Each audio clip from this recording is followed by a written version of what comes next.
This is from a quote from What If Alt History. And I'll give you the quick gist. Rudyard Lynch hosts a YouTube channel called WhatIfAltHist. We talked to him about his assessments on history, his predictions, many of which have been wrong, but he's made some interesting arguments. He now has this pretty long post. I won't read the whole thing, but he's basically saying it is time for you to flee the internet and get off while you still can, because everyone is insane. Except me. I'm sane. It's everyone else that's crazy. Anyway, let me read. He says, this is pretty important, but if you want to stay sane, you'll have to gradually start weaning yourself off the internet. Besides obvious stuff like work and music. Furthermore, you should probably start isolating from the society itself. You need to start building psychological insulation from the society in order to avoid going crazy, since practically everyone is going crazy now. That includes every major country and every major faction. There are different varieties of insanity, though. Many skies carry different sorrows, however, they all carry their own sorrows. The entire internet is going through a mass hysteria and mass delusion event right now. It's not going to end soon and will likely get significantly worse. The public has lost the ability to maintain basic objectivity or causal logic. We are entering mouse utopia, so plan accordingly. It has nothing stopping it from spiraling into utter madness. They're consumed with rage to a degree where they look for any excuse to hurt others. There's no support or love. It's pretty disgusting. At the same time, people have no other grounding, and so they just believe whatever the mob says uncritically. They can't differentiate their personal opinions from what the news or collective zeitgeist is. I don't disagree.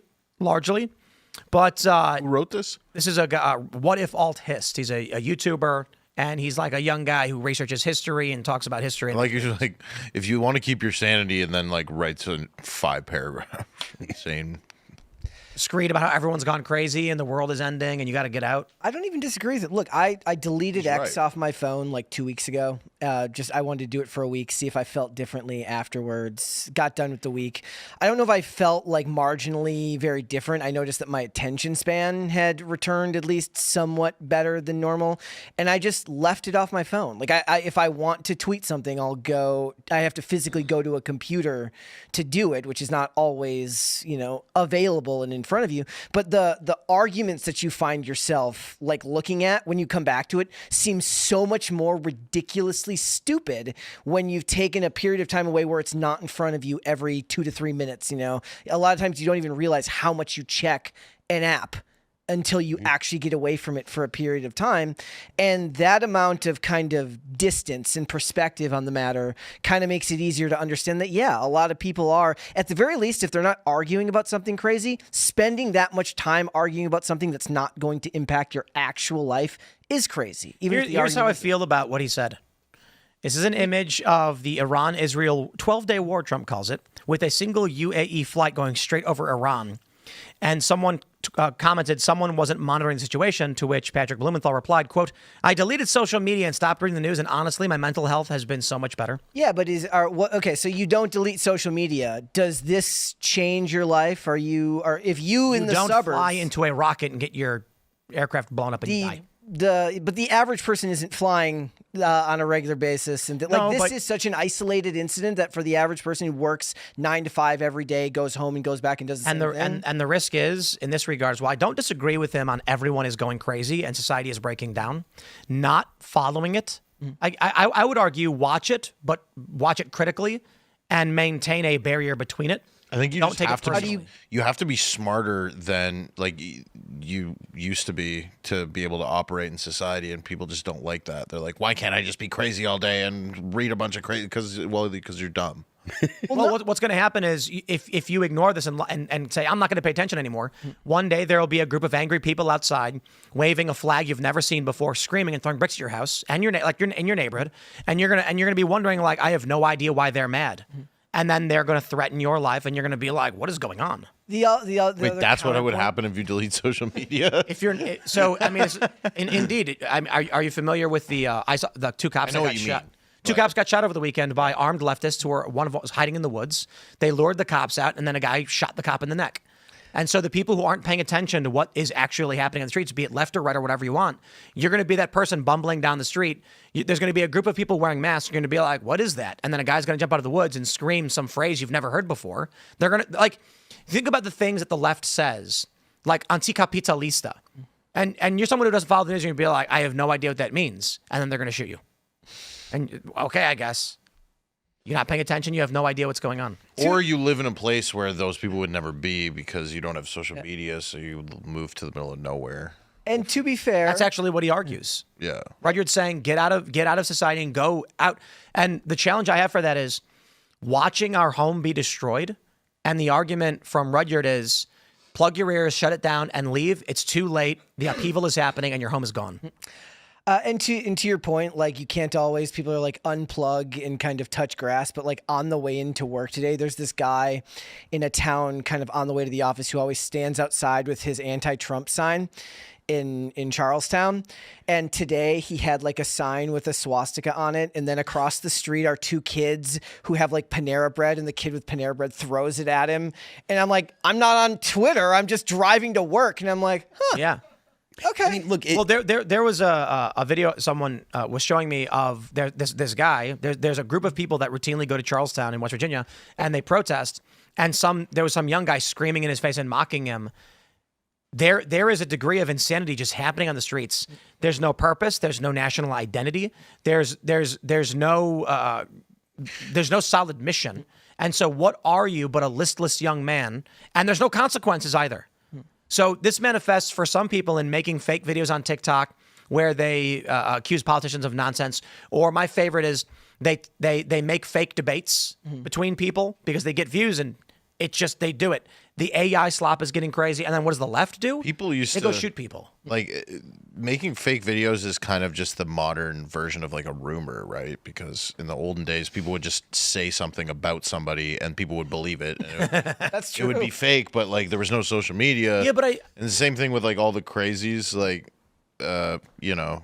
George Carlin used to say that America like is, being on Earth is being at the freak show, and living in America is a front row seat. I think it's always been crazy. There's always been crazy people doing crazy political, angry about politics and throwing things at each other. But there was cohesion. No. Yeah, There was. Yeah, the idea that, Was there? like Americans, well, most Americans, for most of American history, most Americans generally agreed that America is generally a good place, and now there's a significant divide about that. There was segregation. I'm not saying it. And even then, the majority of people still agreed America was great.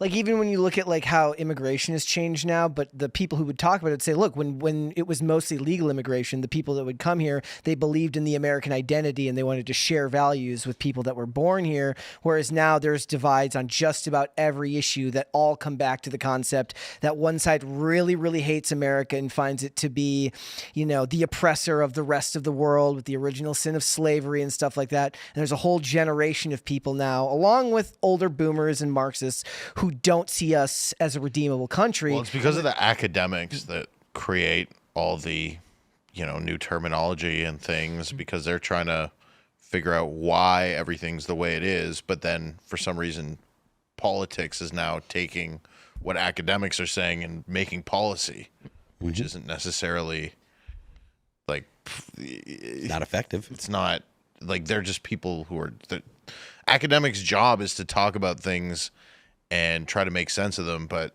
we don't have to necessarily take it at face value. And we don't live in a theoretical world. Yeah, theory doesn't always translate into policy well. That's always one of the hardest things about this job is like I'm always thinking like, look, this is all theory and we're not actually talking about it in practice. You know what the worst thing about the sign thing today was though, is that as I was driving by, I recognized the swastika, but there was like something around it and I have no idea what it was. So it just looked like it was. So when the kid that threw the bread at him, I don't know if he threw it because he saw a swastika or because it was something else. So it's just the guy's messaging was mixed. It's like, is somebody mad at you because you have a swastika, or are they mad at you because you were saying something else? I have no idea. Did he have the swastika with the circle around it and through it? It looked like there was something encased I saw around a guy it. with he's getting harassed by like a black woman on the subway, but he's like an Antifa guy, and he has the swastika tattoo with the circle around it and through it, and she's just roasting him, and he's so upset. She's like, "What are you, Antifa?" And he's like, yeah. And then she's like, yeah, I could tell. She's like roasting him.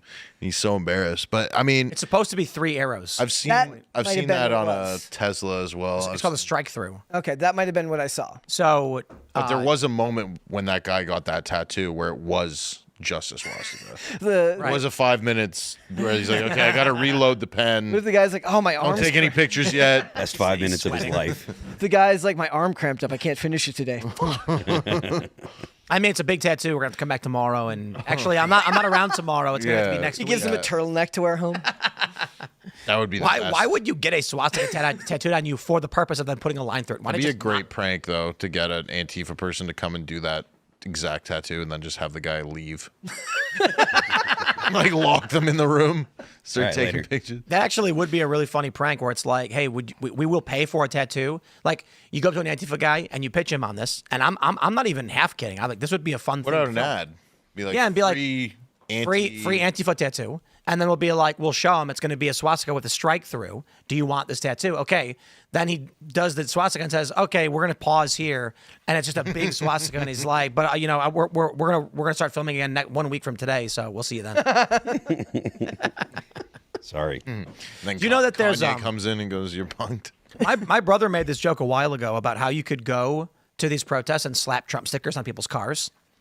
People started doing this, left and right. And so the left has been going. So I don't remember exactly what happened, but it was like some leftists started slapping pro-Trump stickers and swastikas on people's cars at protests so they could convince the rioters to go and smash and destroy a random car. And the left has also been putting rainbows and anti-Trump stickers on cars they believe belong to Trump supporters or, you know. To which no Trump supporter would do anything to the car because they don't care. No, they're putting it on your car. So, like, a Trump supporter parks his car and they go and they slap rainbows and other stuff I think on it. anybody who has any sticker on their car should have it destroyed. Illegal. Baseball bat. But who's destroying the car with the rainbow flag on it? Not Trump. Nobody. Should we They're repossess? they're doing this because people won't notice, but then a Trump supporter is going to have the anti-Trump sticker or the rainbow flag. I mean, I would be so pissed if I came out and there was any kind of sticker on my car at all, even if it was something I agree. The ethical person will do it with a magnet sticker and not a. Yeah, the point is not ethical promotion of an idea. Thanks for checking out this clip from Timcast IRL. Make sure to watch the show live Monday through Friday at 8 p.m. Subscribe to this channel, and we will see you all there.